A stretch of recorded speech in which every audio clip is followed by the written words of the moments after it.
Welcome to the Scoop with Dukes. I'm your host, Philip Dukes, aka DukesTheScoop. Check me out on Twitter and Instagram at DukesTheScoop. And please be sure to hit the like and subscribe button. And if you have not become a member, please go to the description on this video, scroll to the bottom, you'll see the link. Become a subscriber to the channel. All right, or a member, excuse me. A member. There is a difference. And subscribe. And subscribe. Man, look at my man, Jay Smith from Unfair Sports and the Locked On Network. Jay, what's going on, big dog? What's going on, my man? I appreciate you having me as usual. You know I love talking ball. You know, we like to get in here and actually talk some ball. There's so much drama going on right now in sports. Man. I'm just trying to get away. I'm trying to get as far away from it, but I can't because it's just stuff you got to talk about.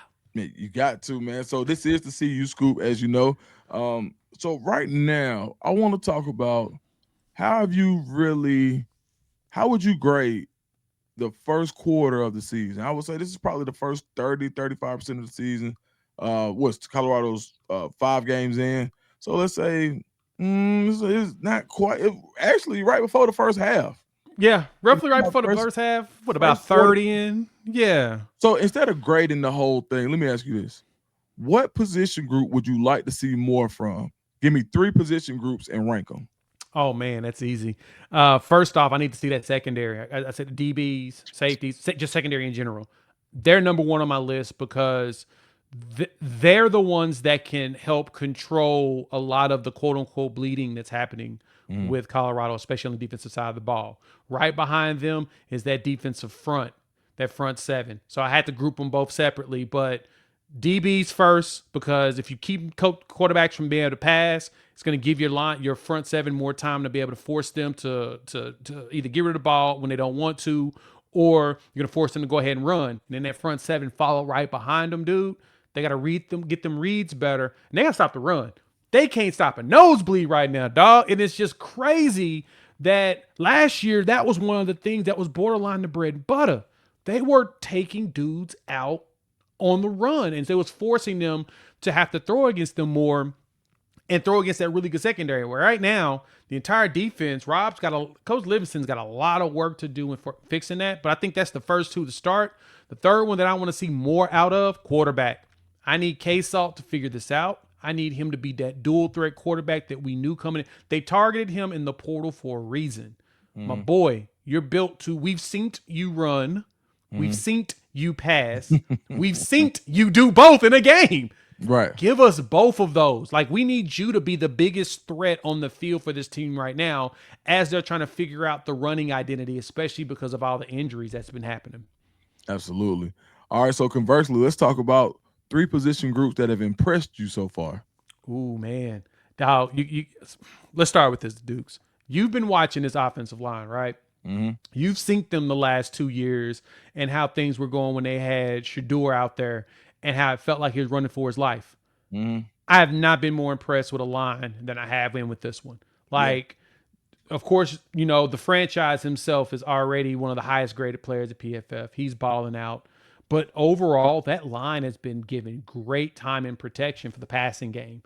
And I've been thoroughly impressed with their ability to do that. That's a big change. Even having 3 offensive line coaches, it's been a big change from what we saw the last couple of years. They're not giving up as many sacks as they were in the past. And I mean, K-Salt, of course, his game is different than Shedeur's, where Shedeur likes to hold it and then chunk it to make bigger plays or hit the guys as they're in stride or whatnot. But these quarterbacks have had time. And that's something that, to me, to start, we need to take advantage of. To me, it's got to be O-line is your number 1 spot. Okay. All right. What do you think about number 2? Oh, man, number 2. If I'm going to say number 2, it's a struggle because, I was just ripping in on the defense. But, honestly, I think the edges have done pretty solid at getting pressure. And that's something that you're going to need. If you get the quarterback get some pressure, because I think that's where you're seeing where the bigger struggle has happened for Colorado is those edges they collapse down, they get the pressure, and the quarterback runs up the middle, darts up the middle to try to get some yards to get out of there. And if you can get more push in the middle to make it where that pocket collapses and it gets more clogged, quarterback's not going to be able to get out of there. But the edges have been getting some pressure. That's the one thing I have been satisfied with. Of course, we need more on the interior, or at least more to stop that quarterback scramble, because you can't be having Weigman out there running for 100 yards in the game. You knew Haynes King was going to run nonstop. And then Bear Bachmeier decided that he's going to go ahead and become a dual threat quarterback. Can't be having that. That thing's got to be stopped. Third one, though, wide receivers, man. Even with the limited opportunities they've had this season, they've been figuring out, dog. They've been finding ways to get open. They've been making catches. We got to hold on to more balls. Can be dropping as many, but they've been giving us something. And you're like, okay, like Joseph Williams, he's been finding pockets to get open, and he sits there, and that's what you're seeing at him. You're like, oh, that's what I'm talking about. Sincere Brown stretching the field. We need to stretch the field more with Sincere Brown. That's the thing to me needs to be the next one, the next evolution of what this offense can do. Let's talk about TCU. When you think TCU, what scares you the most if you're from a Colorado perspective? If you're a game plan for TCU, what scares you the most about what they can do to you? Josh Hoover chunking that thing. He likes to throw the ball. He likes to throw it. He's going to throw it. They've thrown a minimum of 20. Let me see. In P4 games, they've thrown the ball at least 32 times each game. He's going to throw it. That is going to be Sonny Dykes' system. They're going to throw the ball. His coach. He's having his OC. Hey man, put the ball in Josh's hands. We're going to live and die off of him. He's a junior. He's played for a few years, so he's got experience. Last year he threw for 3,900 yards, 27 touchdowns. He's going to throw it. He ain't going to run, but he's going to throw. This game, to me, Colorado has a good chance of winning because this dude isn't a dual threat. If you make him a dual threat, then we going to have problems. You can't be making superstars on the field. As Prime said in the presser, hey, y'all known for wrong reasons right now.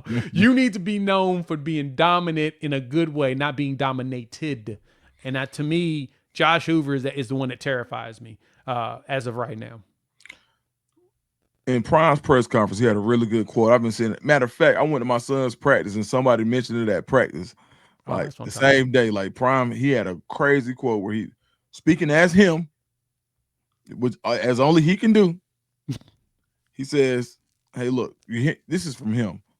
I'm looking for cornerbacks. 95% of the corners are looking to not get beat.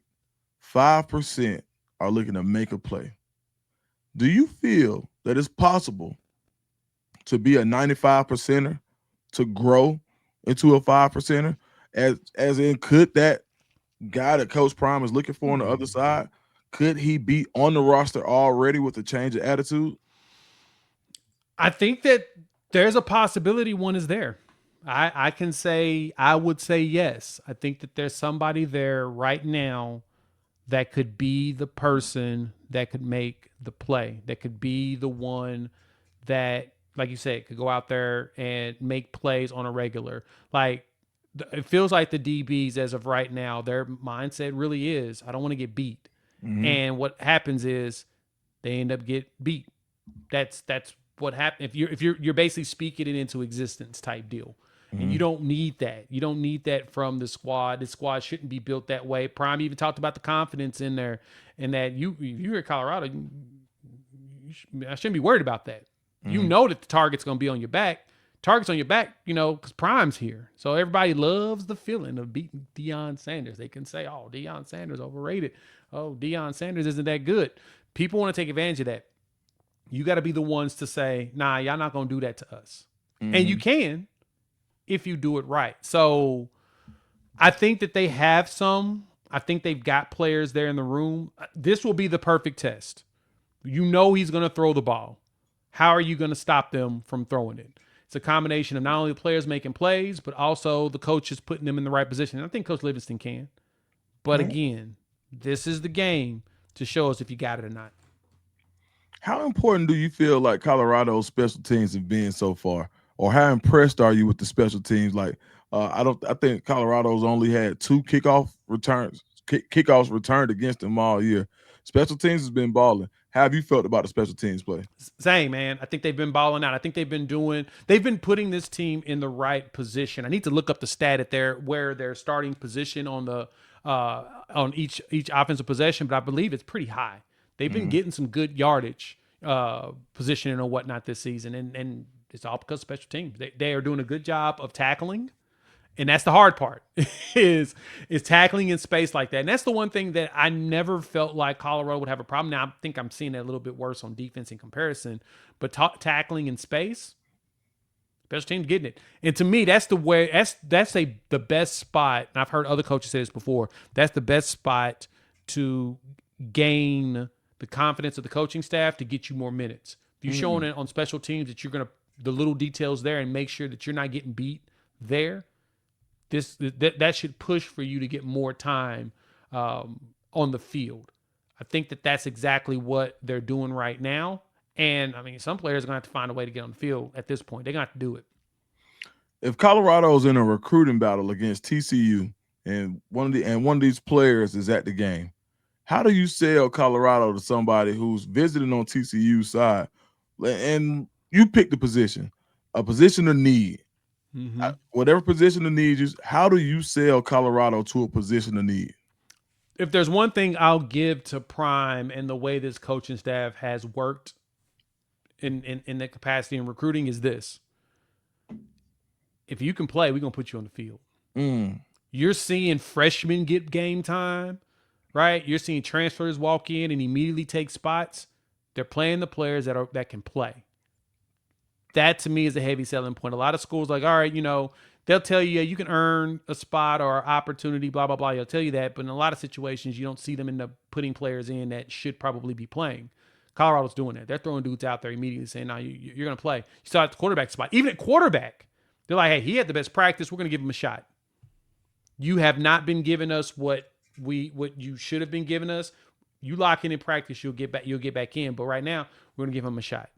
Now, granted, it felt like it gave K-Salt a little kind of shook his confidence a little bit, but this is his opportunity to get that back. But overall, yeah, that's exactly what you're looking for, is for a coach to say, no, we're gonna give you the run if you show us that you're ready to play. Something I appreciate. That's a selling point to these recruits, and all these recruits are saying that. They're saying, yeah, Prime said, we can play as a freshman. Let's go. And you've seen it, so proof is in the pudding. Man, I think that's amazing that you said that. So real quick, I want to go and I want to look at something real quickly. Yep. When you look at what's going on with the point spread right now, I'm trying to check out mybookie.ag right now. And when I look at it, let me see if I can bring it up right quick. All right, mybookie.ag right now has Colorado as a 13.5 point underdog. That's insane. That's low. That's a lot of points given up. And that's a lot of points, man. That's a lot of points. And if you haven't already, guys, go to mybookie.ag, sign up using my code DSCOOP, DSCOOP, if you want to place a wager. So now we're here on mybookie.ag. We see where Colorado, basically, they're 2 touchdown underdogs. Do you think Colorado has a chance to win this game? They do. They did it last time they played them. TCU's coming off of being in the national championship. They walked in that bad boy and won the game. Now, that was more of a surprise game, I guess you could say. So people felt like, oh, yeah, Colorado can, they walk in, they balled out. And nobody knew what to expect from that squad. They didn't finish the season strong that year, but then the next year you got what you expected out of them. They can go in there and do that. The Arizona State game, to me, and you mentioned it when we talked about it before, and I kind of steal this from you. It feels like this is a mirror image of each other, TCU and Colorado. Like that same dudes. The biggest difference is TCU got the pass game down. Hoover ain't scared to chunk it. Hoover ain't scared to put the ball in the air and put it at spots. K-Salt needs to do the same. K-Salt needs to look at what Hoover's doing and say, I can do that. Actually, I can be better than that. So I'm going to do it. And so if you do that, especially as a dual threat, dual threats stress defenses, especially if you're as elusive as a dude as K-Salt is. Take advantage of that. I want to see Juju do it. Juju got to get to that point. They can do it. I know it's possible. Let's see if they can make it happen. Man, my man Jay, I appreciate it once again. Where can everybody find you? For my Colorado content, go find Prime Time for College Football here on YouTube. And all my other content, Locked On Sooner, as well as Unfair Sports, man. I appreciate it. I appreciate you. Bucks fans, we'll see you soon.